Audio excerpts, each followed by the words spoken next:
1989년 12월 29일 오전 도쿄 증권거래소는 환호로 들끓었습니다.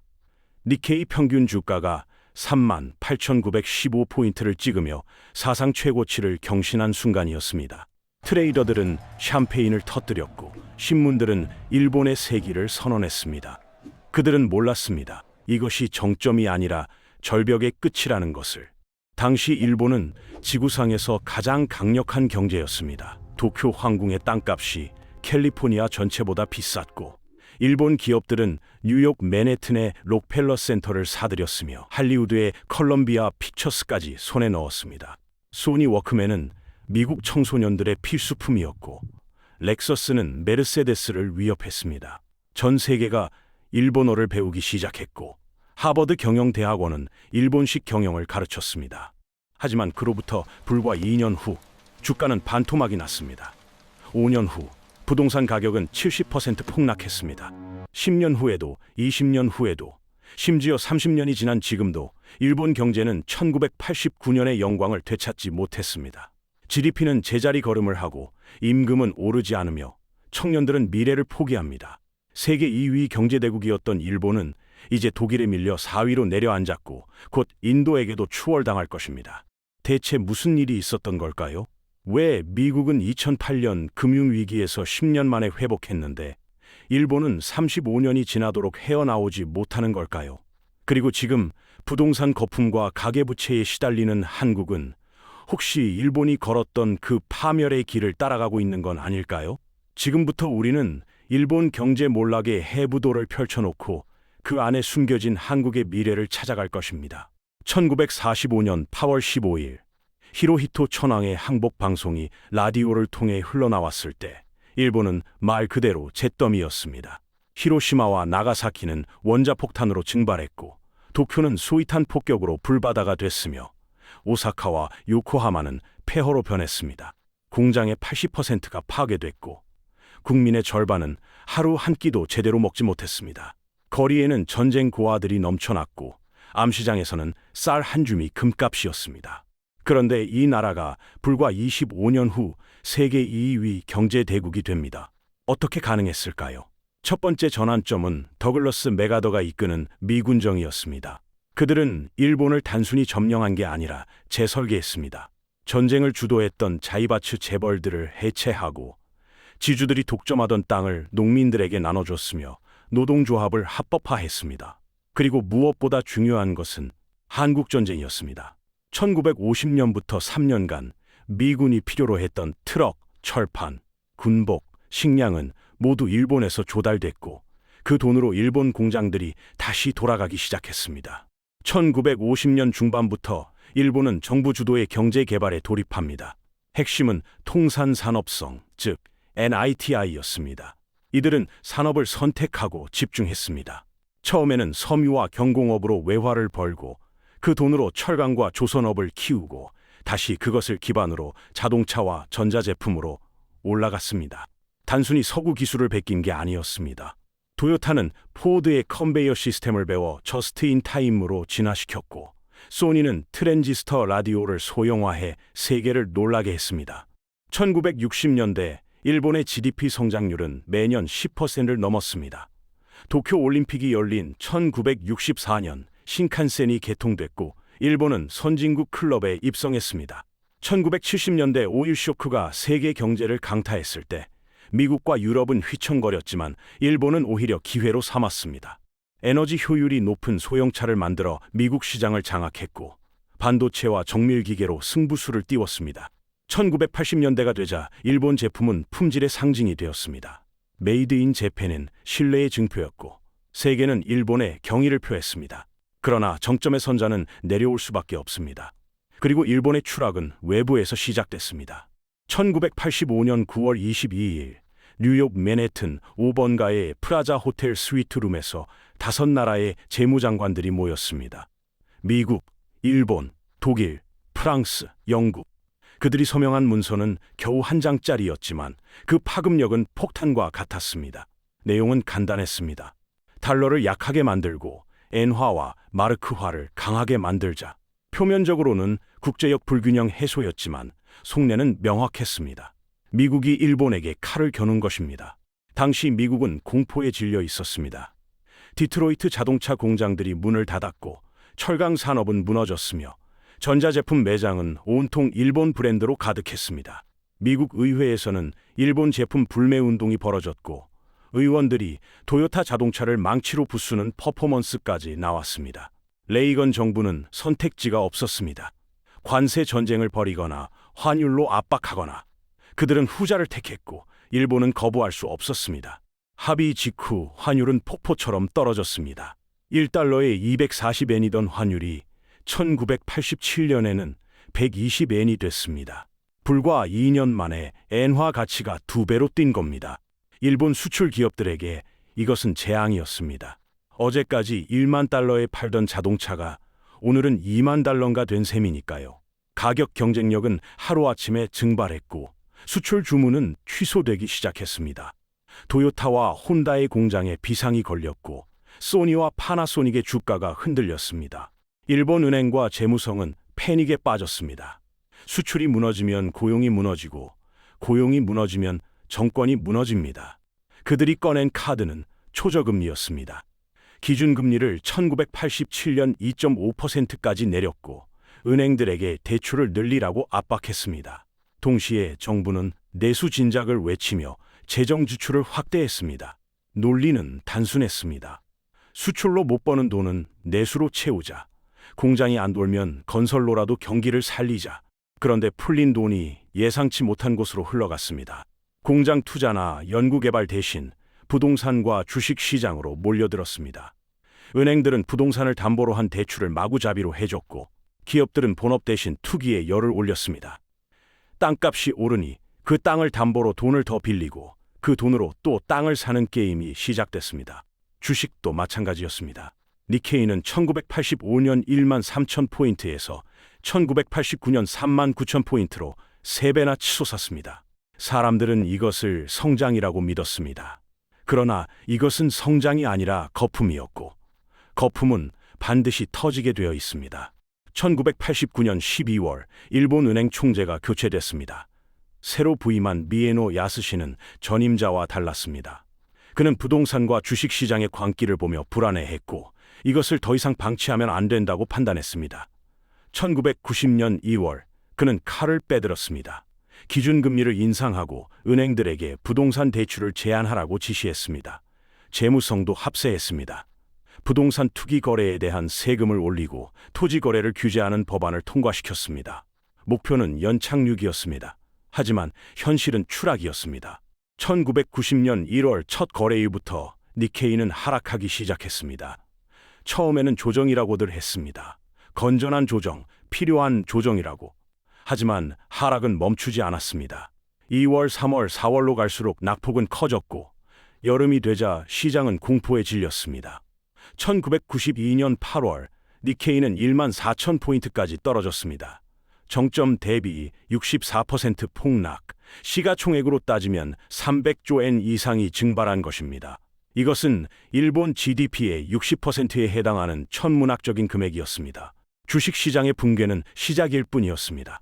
진짜 재앙은 부동산에서 시작됐습니다. 1991년부터 부동산 가격이 무너지기 시작했고 한 번 시작된 하락은 10년 넘게 계속됐습니다. 도쿄 상업용 부동산은 정점 대비 80% 이상 폭락했고 주거용 부동산도 50% 이상 떨어졌습니다. 어제까지 10억 원이던 땅이 오늘은 2억 엔이 됐습니다. 김자의 황금 땅은 그냥 땅이 되었고 로포기의 고급 빌딩은 유령 건물이 됐습니다. 이것은 단순한 자산 가격 하락이 아니었습니다. 일본 경제의 심장이 멈추는 순간이었습니다. 부동산을 담보로 수백억 엔을 빌렸던 기업들은 하루아침에 채무 초강태가 됐습니다. 담보 가치는 반토막 났는데 빚은 그대로였으니까요. 은행들도 마찬가지였습니다.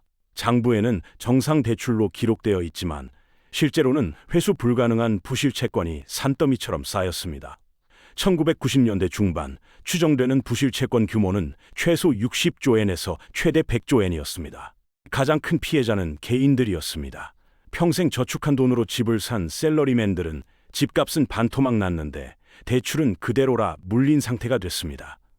주식에 투자했던 은퇴자들은 노후 자금이 증발했습니다. 소비 심리는 얼어붙었고 백화점과 상점가는 한산해졌습니다. 기업들은 투자를 중단했고 은행들은 대출을 거부했습니다. 경제 전체가 멈춰섰습니다. 이것이 잃어버린 10년의 시작이었습니다. 그러나 그들은 몰랐습니다. 10년이 아니라 30년이 될 거라는 것을. 거품이 터진 후 일본이 해야 할 일은 분명했습니다. 미국이 1980년대 저축대부조합 위기 때 했던 것처럼, 한국이 1997년 외환 위기 때 했던 것처럼 빠르고 고통스럽게 수술해야 했습니다. 부실 채권을 장부에서 털어내고 파산할 기업은 파산시키고 망할 은행은 문을 닫고 살아남을 기업에 자본을 집중해야 했습니다. 시장 경제의 원칙은 간단합니다. 죽어야 할 것은 죽게 내버려 두고 살아야 할 것에 자원을 준다. 그런데 일본은 정반대로 움직였습니다. 일본 정부는 부실 채권 규모를 축소해서 발표했습니다. 60조 엔이 아니라 30조 엔이라고, 심각하지 않다고, 곧 회복될 거라고 말했습니다. 은행들은 회수 불가능한 대출금을 장부에 그대로 놔두면서 특별관리 채권이라는 이름을 붙였습니다. 망해야 할 건설사와 부동산 회사들에게 계속 돈을 빌려주고 이자를 유예해주고 대출 기간을 연장해줬습니다. 왜 그랬을까요? 대출금을 회수하지 못하면 은행이 손실을 인정해야 하고 손실을 인정하면 은행이 파산할 수도 있으니까요. 이렇게 해서 좀비 기업들이 태어났습니다. 죽지도 살지도 못한 채 경제의 자원을 빨아먹는 존재들.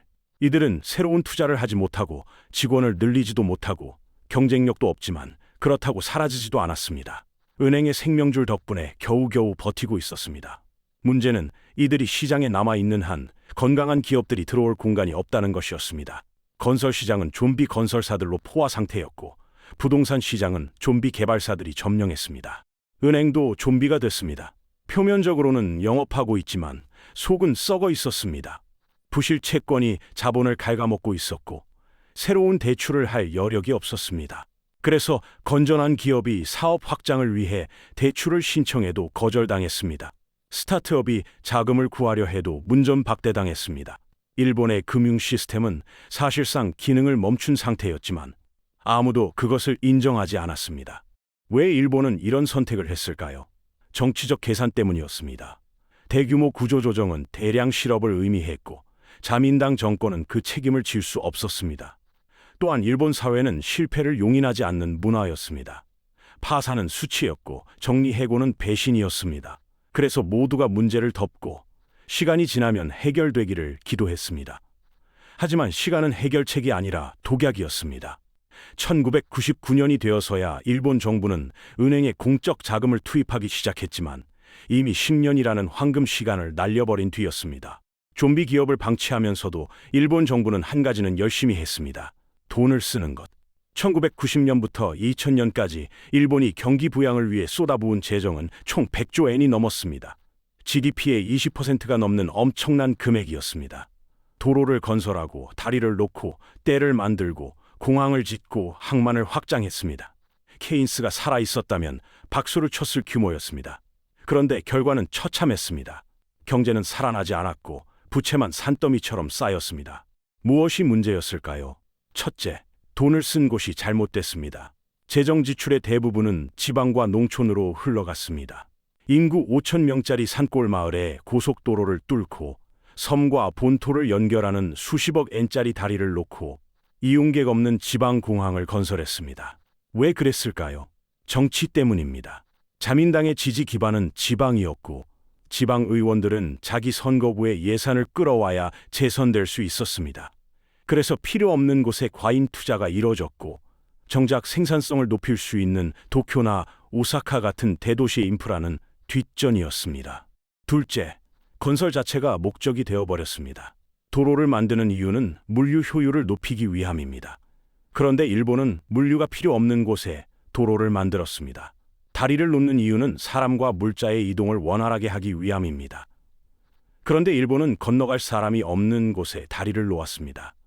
이런 투자는 단기적으로는 고용을 만들지만 장기적으로는 아무 가치도 창출하지 못합니다. 오히려 유지비만 계속 들어가는 부담이 됩니다. 셋째, 최악의 타이밍에 긴축으로 돌아섰습니다. 1996년 일본 경제는 미약하지만 회복 조짐을 보였습니다. GDP 성장률이 플러스로 돌아섰고 소비 심리도 조금씩 살아나는 것 같았습니다. 그러자 정부는 판단했습니다. 이제 됐다. 재정 적자를 줄여야 한다. 1997년 4월 소비세를 3%에서 5%로 인상했습니다. 동시에 특별감세를 중단하고 의료보험 본인 부담료를 올렸습니다. 결과는 즉각적이었습니다. 소비가 급락했고 기업들이 다시 투자를 멈췄으며 1997년 하반기부터 경제는 다시 침체로 빠져들었습니다. 1998년은 재앙이었습니다. GDP 성장률이 마이너스 2%를 기록했고 대형 은행과 증권사들이 줄줄이 파산했습니다.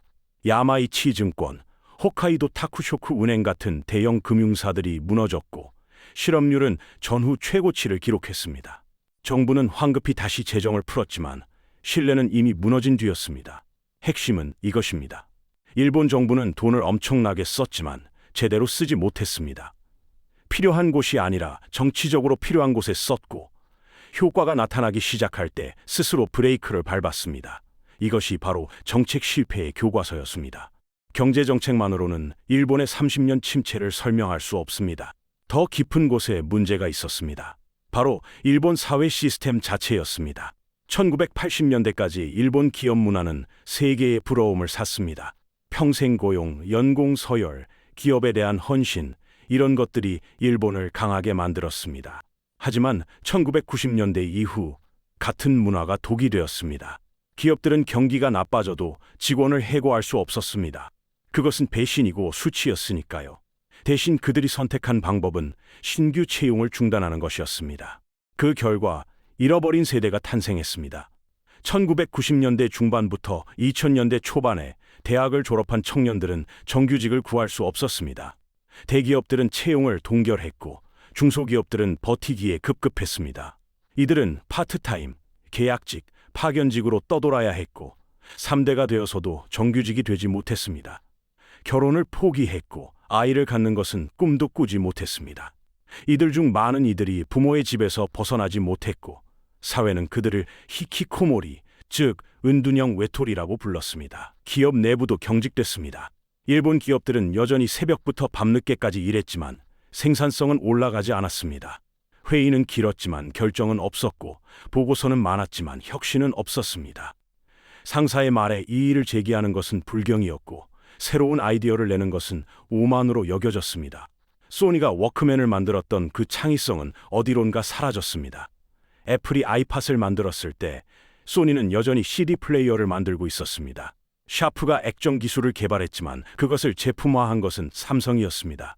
관료, 대기업, 은행이 형성한 철의 삼각은 개혁을 가로막았습니다.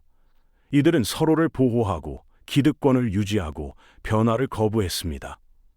새로운 기업이 시장에 진입하려면 수많은 규제를 통과해야 했고 스타트업에 투자하는 벤처 캐피탈은 거의 존재하지 않았습니다. 일본은 기술 대국이었지만 소프트웨어와 인터넷 혁명에서는 완전히 뒤처졌습니다. 구글, 페이스북, 아마존이 세상을 바꿀 때 일본은 여전히 팩스를 사용하고 있었습니다. 그리고 인구 문제가 터졌습니다. 1990년대 중반부터 출산율이 급격히 떨어지기 시작했습니다. 젊은이들은 미래가 불확실한데 왜 아이를 낳겠습니까? 집도 살 수 없고 직장도 불안정하고 미래도 보이지 않는데요. 합계 출산율은 1.57에서 1.26으로 떨어졌고 2005년에는 1.26을 기록했습니다. 동시에 수명은 늘어났고 65세 이상 인구 비율은 1990년 12%에서 2020년 20%로 치솟았습니다. 생산 가능 인구는 1995년을 정점으로 감소하기 시작했습니다. 인구가 줄어들면 경제는 성장할 수 없습니다. 일할 사람이 줄어들고 소비할 사람이 줄어들고 세금 낼 사람이 줄어듭니다. 일본은 이민으로 이 문제를 해결할 수도 있었습니다. 그러나 일본은 세계에서 가장 폐쇄적인 나라 중 하나였습니다. 외국인 노동자를 받아들이는데 극도로 소극적이었고 다문화를 받아들일 준비가 되어 있지 않았습니다. 결국 일본은 늙어가는 나라가 되었고 늙은 나라는 성장하지 못합니다. 2024년 어느 날 저녁 서울의 한 아파트에서 30대 부부가 뉴스를 보고 있습니다. 화면에는 하락하는 부동산 가격 그래프가 나오고 아나운서는 가계부채 증가율을 보도합니다. 남편이 중얼거립니다. 우리 일본 되는 거 아냐? 이것은 상상이 아닙니다. 지금 한국에서 수백만 명이 하고 있는 질문입니다. 한국은 정말 일본의 1990년을 향해 걸어가고 있는 걸까요? 표면적으로 보면 유사점은 섬뜩할 정도입니다. 첫째, 부동산 거품입니다. 2010대 후반부터 2021년까지 서울 아파트 가격은 거의 2배로 뛰었습니다. 강남 아파트는 30억 40억을 넘어섰고 사람들은 영끌이라는 신조어를 만들어냈습니다. 영혼까지 끌어모아 대출받아 집을 사는 것. 가계부채는 GDP의 105%를 넘어섰고 OECD 국가 중 최고 수준입니다. 이것은 1980년대 말 일본의 모습과 놀랍도록 닮아 있습니다. 둘째, 인구 절벽입니다. 한국의 합계 출산율은 2023년 0.72를 기록했습니다. 이것은 전 세계에서 가장 낮을 뿐만 아니라 역사상 어느 나라도 경험하지 못한 수준입니다. 일본의 1.26도 낮지만 한국의 0.72는 차원이 다릅니다. 생산 가능 인구는 이미 감소하기 시작했고 2040년이 되면 지금보다 20% 이상 줄어들 것입니다. 국민연금은 2055년 고갈될 것으로 예상되고 건강보험도 지속 가능성에 빨간불이 켜졌습니다. 셋째, 기업 문화의 경직성입니다. 한국도 여전히 장시간 노동, 연공 서열, 대기업 선호 문화가 지배적입니다. 청년들은 삼성, 현대, LG 같은 대기업 정규직을 꿈꾸지만 그 문은 점점 좁아지고 있습니다. 중소기업은 인력난을 겪지만 청년들은 그곳으로 가려 하지 않습니다. 공무원 시험 준비생은 수십만 명에 달하고 고시초는 여전히 붐빕니다. 스타트업 생태계가 발전하고 있지만 여전히 주류는 아닙니다. 그러나 여기서 멈추면 안 됩니다. 왜냐하면 차이점도 분명히 존재하기 때문입니다. 첫 번째이자 가장 중요한 차이는 수출 경쟁력입니다. 일본은 1990년대에 수출 엔진이 꺼졌습니다. 엔고와 경쟁력 상실로 세계 시장에서 밀려났습니다. 그러나 한국은 다릅니다.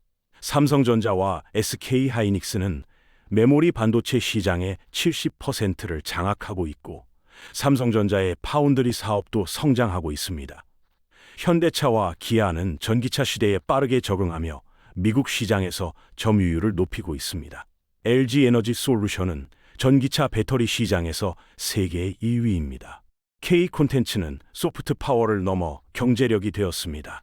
BTS와 블랙핑크는 전 세계를 순회하며 수천억 원을 벌어들이고 넷플릭스의 오징어 게임과 더 글로리는 글로벌 히트를 기록했습니다. 한국 영화와 드라마는 더 이상 아시아에 국한되지 않고 전 세계에서 소비됩니다. 이것은 일본이 1990년대에 가지지 못했던 자산입니다. 두 번째 차이는 개방성입니다. 물론 한국도 여전히 폐쇄적인 측면이 많습니다. 하지만 일본에 비하면 훨씬 낮습니다. 한국의 외국인 거주자 비율은 4%를 넘어섰고 다문화 가정 자녀는 수십만 명에 달합니다. 물론 차별과 편견이 존재하지만 적어도 논의는 시작됐습니다. 스타트업 생태계도 일본보다 활발합니다. 쿠팡, 토스, 크래프톤 같은 유니콘 기업들이 등장했고 벤처 투자 규모도 매년 증가하고 있습니다. 세 번째 차이는 타이밍입니다. 일본은 이미 버블이 터졌고 35년이 지났습니다. 한국은 아직 그 지점에 도달하지 않았습니다. 부동산 가격은 조정을 겪고 있지만 일본식 80% 폭락은 일어나지 않았습니다. 이것은 기회일 수 있습니다. 한국은 일본의 실수를 보면서 다른 길을 선택할 시간이 아직 남아 있습니다. 그러나 이것은 동시에 위험이기도 합니다. 왜냐하면 한국이 지금 올바른 선택을 하지 않으면 일본보다 더 빠르게, 더 깊게 추락할 수도 있기 때문입니다. 일본이 우리에게 남긴 교훈은 세 가지입니다. 첫째, 구조개혁은 선택이 아니라 필수입니다. 노동시장을 유연화하지 않으면, 기업 문화를 혁신하지 않으면, 생산성을 높이지 않으면 성장은 불가능합니다. 둘째, 자산 거품에 의존하는 경제는 언젠가 무너집니다. 부동산 가격 상승이 부를 만들어내는 것처럼 보이지만 그것은 환상입니다. 진짜 부는 생산에서 나옵니다. 셋째, 젊은 세대를 포기하면 미래가 없습니다. 일본의 잃어버린 세대는 개인의 비극이었을 뿐 아니라 국가의 비극이었습니다. 한국은 지금 선택해야 합니다. 일본의 길을 따라갈 것인가, 아니면 다른 미래를 만들어갈 것인가. 2024년 도쿄 긴자의 한 카페에서 70대 노인이 창밖을 바라봅니다. 그는 1989년을 기억합니다. 니케이가 정점을 찍던 그날을, 모두가 일본의 미래를 확신하던 그 순간을 그는 당시 40대 셀러리맨이었고 부동산에 투자했고 은퇴 후 편안한 삶을 꿈꿨습니다. 하지만 지금 그의 아파트 가치는 당시의 30%에 불과하고 연금은 턱없이 부족하며 그의 아들은 50대가 되어서도 비정규직입니다. 그는 중얼거립니다. 우리가 뭘 잘못한 걸까? 일본의 이야기는 경제 교과서에 나오는 사례가 아닙니다. 이것은 살아있는 경고입니다. 한때 세계에서 가장 부유하고 가장 혁신적이고 가장 미래지향적이었던 나라가 어떻게 35년 동안 정체할 수 있는지 보여주는 실시간 실험입니다. 그리고 이 실험의 결론은 명확합니다. 변화를 거부하면, 실수를 인정하지 않으면, 개혁을 미루면 국가는 늙어갑니다. 일본의 실패는 단 하나의 원인에서 비롯된 것이 아니었습니다. 프라자 합의라는 외부 충격, 거품 경제라는 탐욕, 구조조정 회피라는 비겁함, 잘못된 재정 정책, 경직된 기업 문화, 인구 절벽, 폐쇄성, 이 모든 것이 복합적으로 작용했습니다. 그리고 가장 치명적이었던 것은 시간이 해결해 줄 것이라는 환상이었습니다. 일본은 10년을 기다렸고 20년을 기다렸고 이제 35년이 지났지만 여전히 기다리고 있습니다. 이 경고는 한국에게만 해당되지 않습니다. 부동산 거품에 시달리는 캐나다와 호주, 저성장과 고령화에 직면한 유럽 국가들, 부채가 폭증하고 있는 모든 선진국들에게 일본은 거울입니다. 자산 가격은 영원히 오르지 않습니다.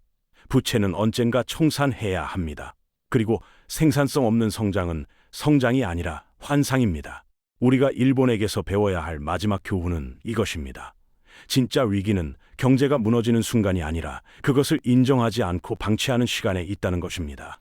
일본의 잃어버린 30년은 1990년에 시작된 것이 아니라 1990년 이후 10년 동안 아무것도 하지 않으면서 시작됐습니다.